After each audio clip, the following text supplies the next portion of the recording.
Good morning everyone. कैसे हैं आप लोग और पढ़ाई कैसी चल रही है आपकी?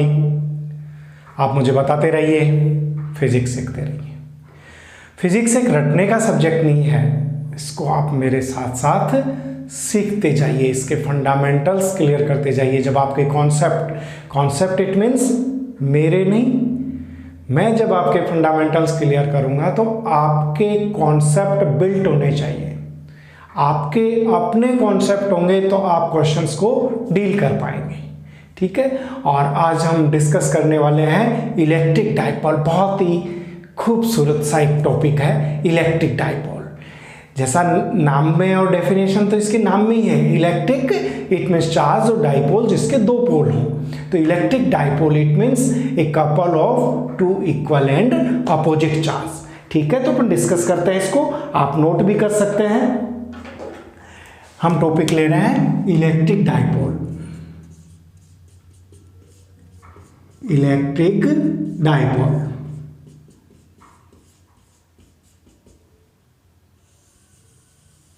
ठीक है। डेफिनेशन अपने आप ही होगी, a couple of equal and opposite charge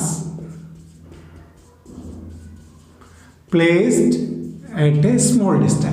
देखो, इक्वल जिनका मैग्नीट्यूड इक्वल हो, अपोजिट जिन नेचर इट मीन्स एक पॉजिटिव चार्ज और एक नेगेटिव चार्ज, इनकी नेचर अपोजिट हो। तो equal in magnitude, opposite in nature और placed at a small distance. तो हम इसको देखो इस तरह से कर सकते हैं,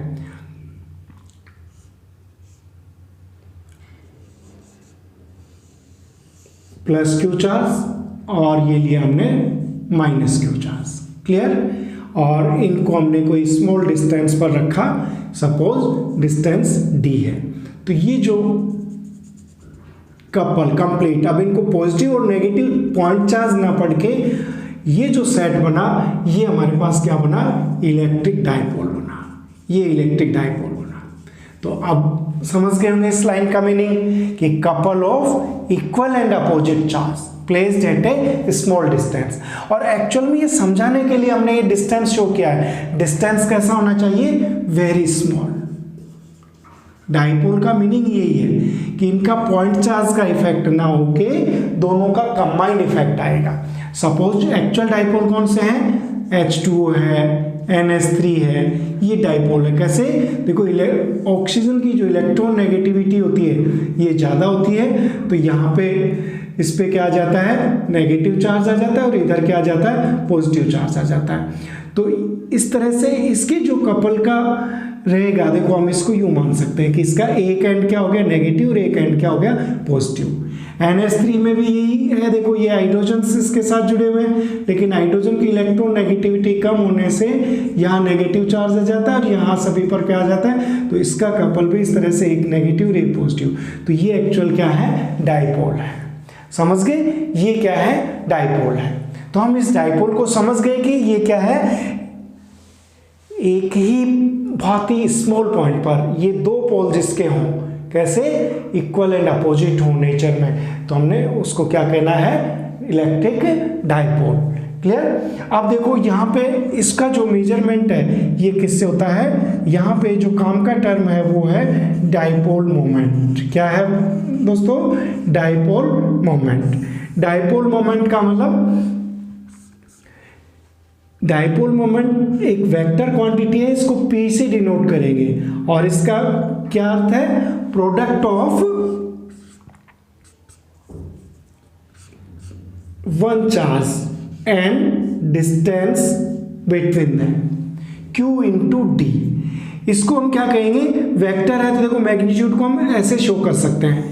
ये हमारे पास अब क्या बन गया? ये dipole moment it means charge into length of dipole D. अच्छा, इसमें कई बार हम सोल्व करेंगे तो इसका जो मेजरमेंट होता है डिस्टेंस का वो मिडल पॉइंट से होगा, ये O। तो हम कई बार इसको यूं कर लेंगे, A डिस्टेंस मिडल पॉइंट से ये है और A डिस्टेंस सेकंड चार्ज का है। तो इट मीन्स ये क्या, तो यहाँ पे हमें मिला D इक्वल टू क्या मिला, 2a मिला। तो इसको P इक्वल टू हम क्या लिख सकते हैं, Q इंटू 2a लिख सकते हैं। ठीक है।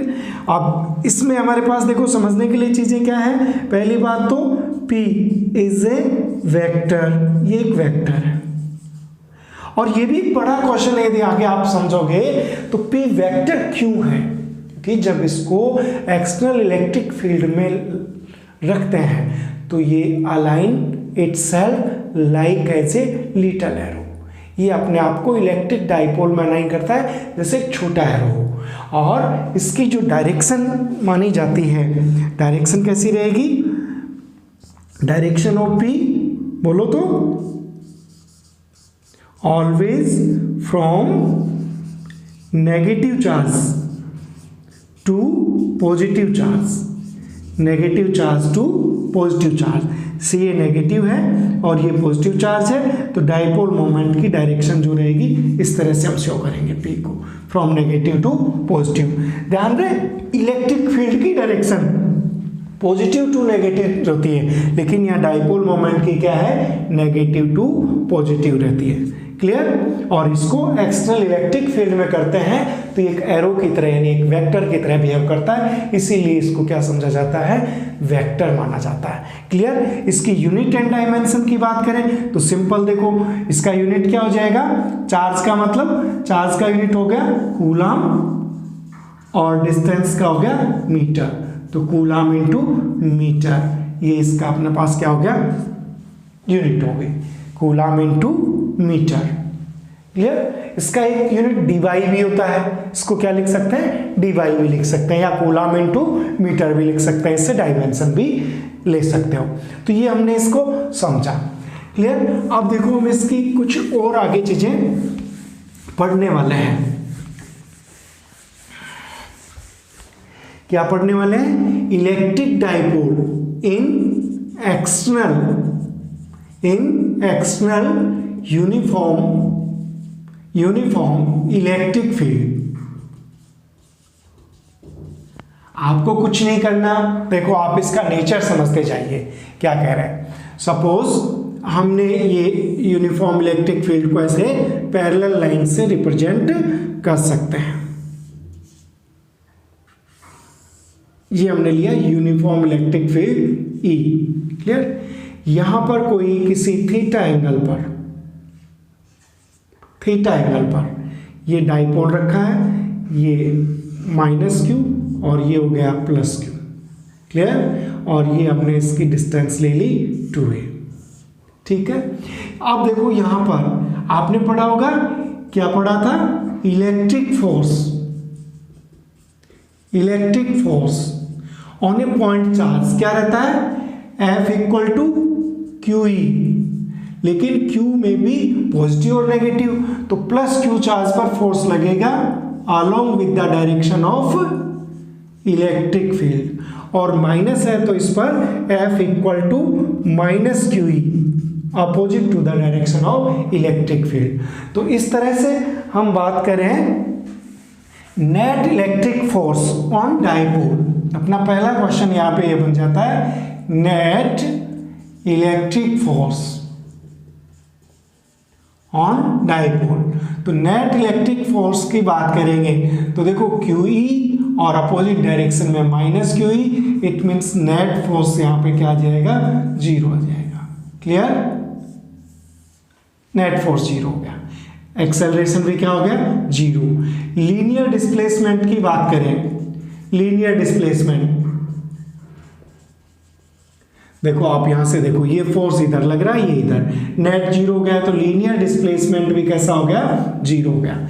लेकिन यहां पर क्या काम कर रहा है, टॉर्क काम कर रहा है। अरे भाई टॉर्क क्या होता है, देखो टॉर्क क्या है, ये फोर्स अपनी ओर इधर देखो, ये देखो रोटेट हो रहा है, ये इधर रोटेट हो रहा है, तो ये इसको घुमा के लेके जा रहा है, देखो इस तरह से। तो ये अपनी इस एक्सिस के रेस्पेक्ट में क्या हो रहा है, रोटेट हो रहा है।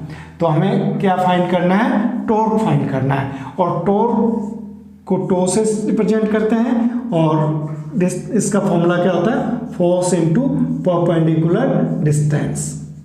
तो अब या एक तरीका तो हमारे पास है कि इसका ये रोटेशनल एक्सिस मान लें और tau 1 plus tau two same direction में ये कर दें। या सिंपली देखो एक तरीका ये भी है कि देखो force and perpendicular distance between the forces, या तो tau equal to tau one tau two से भी कर सकते हैं, लेकिन हम कंप्लीट लाएं तो देखो फोर्स और perpendicular distance between forces A B और सी, तो ये बी सी क्या होगी, परपेंडिकुलर डिस्टेंस, ये हमने एंगल सब जगह क्या रहेगा, थीटा रहेगा। तो देखो टो इक्वल टू फोर्स कितना है, क्यू ई है, और परपेंडिकुलर डिस्टेंस कितना है, बी सी। अब हमें ये बी सी फाइंड कर लेते हैं। तो ये कहाँ से, देखो साइन थीटा इक्वल टू, आप ले साइन थीटा, देखो परपेंडिकुलर क्या आ गया, बी सी, और हाइपोटेन्यूज है इसका 2a, तो यहाँ हमें बी सी इक्वल टू मिला 2a साइन थीटा। क्लियर, क्या मिला, B C equal to 2a sine theta. यहाँ लिखो देखो एफ और इस दोनों की वैल्यू, तो टो इक्वल टू फोर्स की तो लिखा हमने क्यू ई, और बी सी की वैल्यू लिखा 2a साइन थीटा। क्लियर, और ये आपके समझ में आ गया। So Q into two E equal to क्या होता है, P, जो अभी हमने पढ़ा था डाइपोल मोमेंट। तो टो इक्वल टू हो गया P E साइन थीटा। समझ में आ गया इजीली, सिंपल सा कॉन्सेप्ट है। जो Q इंटू टू ए ये क्या था, P डाइपोल मोमेंट, तो इसकी जगह हमने P लिखा तो P E साइन थीटा। और इसी को हम क्या लिख सकते हैं, टो एक वेक्टर है, इसको हम लिख सकते हैं P क्रॉस E, ये भी लिख सकते हैं। क्लियर, और ध्यान रहे देखो थीटा इक्वल टू 0 रहेगा, तो साइन 0 इक्वल टू क्या हो गया भाई, 0। थीटा इक्वल टू 0, देखो यहाँ दोनों इक्वल और अपोजिट हो गए, तो इस समय टॉर्क भी कैसा हो गया, 0। जब थीटा इक्वल टू 90 रहेगा, साइन 90, इसकी मैक्सिमम वैल्यू 1, तो यहाँ पे टो मैक्सिमम क्या हो जाएगा, देखो यहाँ 1 करो, क्या हो गया, टो मैक्सिमम की वैल्यू क्या आई अपने पास, पी ई, तो ये इसकी मैक्सिमम वैल्यू है, और ये टॉर्क क्या हो गया, 0 हो गया यहाँ पे। क्लियर, तो इट मीन्स देखो इसका नेचर क्या है, ये इस पर फोर्स ना लग के कपल ऑफ फोर्स लगता है। ये इधर खींच रहा है, जैसे ये हुआ, देखो ये यूं खींचेगा, ये इधर, तो ये इस तरह से रोटेट होगा, और ये रोटेट हो रहा है, कब तक रोटेट होगा, जब तक इसके पैरेलल नहीं आ जाता। तो इट मीन्स इलेक्ट्रिक फील्ड इसको अपने अलाइन करने की टेंडेंसी रखता है। तो ये हमारे पास टॉर्क का फॉर्मूला हो गया। क्लियर, तो ये था एक्सटर्नल फील्ड में। तो यहाँ पर देखो हमसे एक क्वेश्चन भी छोटा सा पूछा जाता है। क्या क्वेश्चन पूछा जाता है, क्वेश्चन है एन इलेक्ट्रिक डाइपोल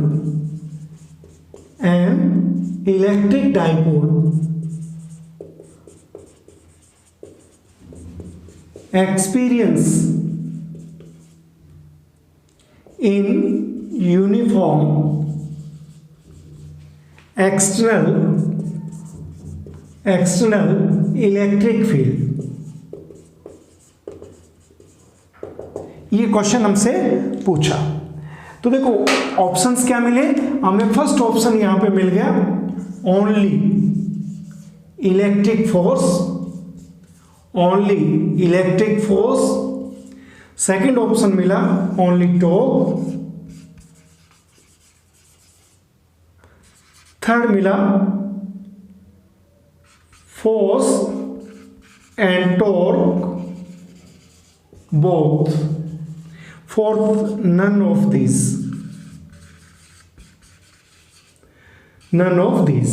तो आप आंसर दीजिए। कौन सा, देखो इलेक्ट्रिक फोर्स ये तो हमने भी निकाला, नेट फोर्स कैसा, 0, ये तो हो नहीं सकता। टॉर्क लग रहा है, देखो टॉर्क कितना लग रहा है, पी ई साइन थीटा, तो जब ये नहीं है तो ये अपने आप गलत हो गया, तो आंसर क्या चला गया, सेकंड। लेकिन ध्यान रखना इसी में क्वेश्चन में यूनिफॉर्म की जगह क्या ले लिया, नॉन यूनिफॉर्म ले लिया। तो नॉन यूनिफॉर्म लिखते हैं नेट फोर्स, देखो एफ नेट इक्वल टू हम क्या काम करेंगे, क्यू ई1 माइनस ई2, और इस समय नेट फोर्स हमारे पास 0 नहीं होगा, तो नॉन यूनिफॉर्म लिखते ही आंसर क्या हो जाएगा, electric force and torque both, दोनों आंसर आ जाएंगे। तो समझ में आ गया क्वेश्चन। तो ये हमने पढ़ा डाइपोल। तो इसका किसमें, इलेक्ट्रिक फील्ड में इसका नेचर पढ़ा। अब हम पढ़ेंगे intensity of dipole due to dipole. तो ये इसके बाद हम नेक्स्ट टॉपिक देखने वाले हैं, पहले आप इसको देख लीजिए अच्छे से। कोई डाउट हो तो आप वापस मुझे मैसेज करते रहिए। Thank you so much, have a nice day.